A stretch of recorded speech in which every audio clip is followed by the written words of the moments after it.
Fala pessoal, tudo bem? Hoje nós começamos uma das maiores epopeias que já foram descritas no mundo antigo. Eu sou Leonardo Rossi, através do infinito amor pelo canal do Consciência Hebraica, e nós já vimos as 10 pragas que levaram como consequência esse movimento do povo hebreu de volta a Canaã. E eu queria fazer uma pequena revisão com vocês. Porque quando a gente fala desse povo que está escravizado no Egito, a gente não pode esquecer que eu estou falando de filhos de Adão e Eva, que tiveram filhos, que tiveram filhos, que tiveram Noé, que teve 3 filhos, que a sua descendência se segue pelo filho chamado Sem, que vai ter filhos, que vai ter filhos, que vai ter filhos, que vai ter Abraão, que vai ter Isaac, Isaac vai ter Jacó, Jacó vai ter 12 filhos. Desses 12 filhos, um deles é vendido como escravo para o Egito e se torna governador do Egito. Esse filho é José. Graças a esse filho, uma grande fome começa a se estabelecer em Canaã e por conta disso é necessário que a família inteira migre então para o Egito. Essa família então, de 12 pessoas e um pai basicamente, se instala no Egito. E essa família pequena cresce, se torna centenas, talvez até milhares de pessoas dentro do Egito. Ao longo de 400 anos, esse povo começa a se tornar uma ameaça aos olhos dos egípcios e é então escravizado. Olha que interessante, da mesma forma que o povo saiu de Canaã em direção ao Egito, graças à presença de um hebreu no palácio real, no palácio de Faraó, dessa vez eu vou falar desse mesmo povo, agora multiplicado, saindo do Egito em direção a Canaã, também graças à presença de um hebreu no palácio real. O primeiro hebreu, José. O segundo hebreu, 400 anos depois, Moisés. Então nós vimos as 10 pragas e os 10 movimentos de Deus em prol da libertação daquele povo que era um povo reservado dele. Porque lembre-se, é através desse povo, é através dessa genética que Jesus vai aparecer lá na frente. Então era necessário que aquele povo vivesse algo especial, vivesse algo diferente. A 10ª praga então é lançada. Tem aquela mortandade dos primogênitos. Tem um frenesi no Egito, um desespero gigantesco naquele lugar. O faraó finalmente libera o povo de maneira firme, final e quase definitiva. E agora a gente começa essa saga, essa linda história que é cheia de simbologias. Uma história que é liderada por um homem que achava que não conseguia nem falar direito. Olha, a gente está falando de um Moisés que se deparou com uma sarça e disse: eu não sei falar, que encontrou inúmeras desculpas para Deus para dizer: Deus, eu não posso fazer isso, eu não consigo fazer isso. E é esse homem que liberta uma população inteira. É ele que lidera esse movimento. E nós vamos reparar que esse movimento, ele acontece em um lugar específico, por pessoas específicas, em momentos específicos, e todos esses sinais, todos esses elementos, eles são extremamente simbólicos. O que a gente vê imediatamente no momento que esse povo está saindo do Egito é uma condução muito preciosa de tudo que está acontecendo.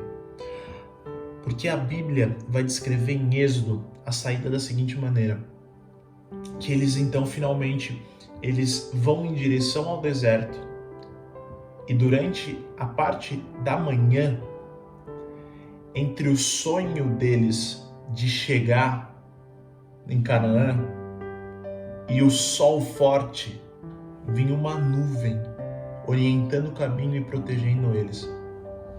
Entre a esperança daquele povo e o frio do deserto, uma coluna de fogo vinha cobrindo aquele povo. Olha que coisa linda.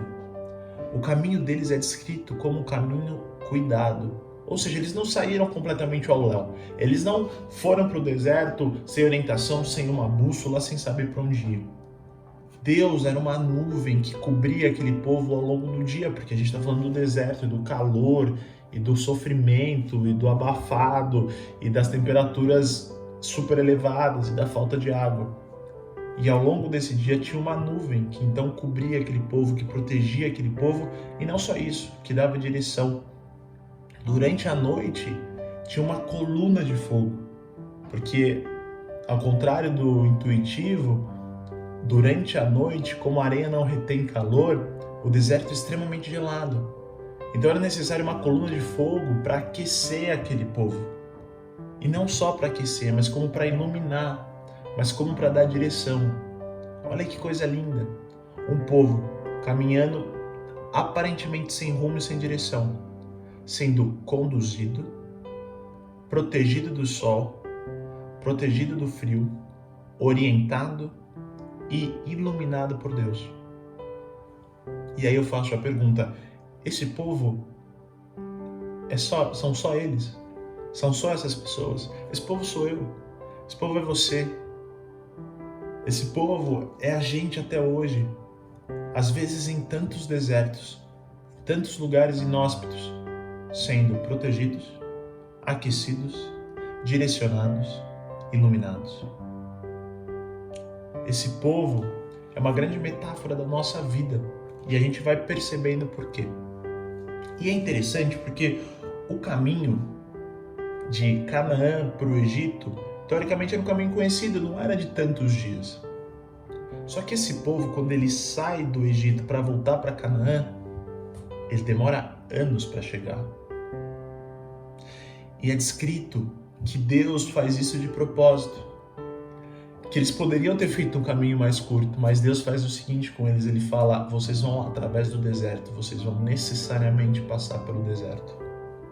E o que a gente aprende com esse movimento é o seguinte: existe mesmo, realmente pode existir um caminho mais curto, realmente pode existir um caminho sem deserto, mas às vezes não é o caminho que Deus quer pra gente.